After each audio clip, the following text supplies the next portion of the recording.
مکاشفۃ القلوب میں ایک حدیث پاک نقل کرتے ہوئے فرماتے ہیں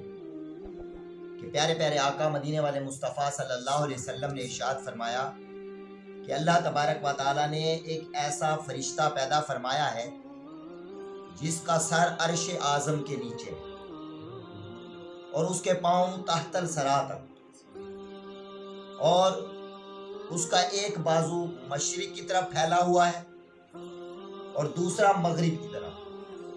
یعنی کہ اتنا بڑا فرشتہ ہے۔ تو حضور علیہ الصلوۃ والسلام نے فرمایا کہ جب کوئی میری ذات پر درود پڑھتا ہے تو اللہ تبارک و تعالیٰ اس اتنے بڑے فرشتے کو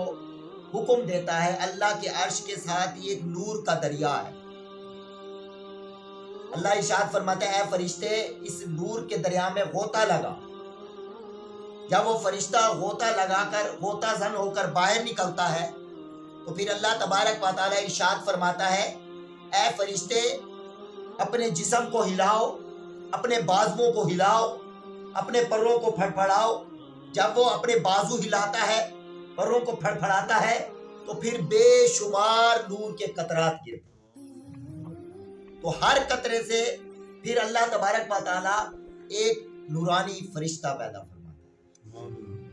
اب خود اندازہ لگائیں کہ اتنا بڑا فرشتہ، اتنی اس کی جسامت، اتنا قد،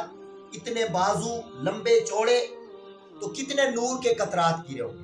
ہر قطرے سے اللہ ایک نورانی فرشتہ پیدا فرماتا ہے اور پھر ان بے شمار فرشتوں کو حکم دیتا ہے کہ جس نے میرے حبیب صلی اللہ علیہ وسلم پر درود بھیجا ہے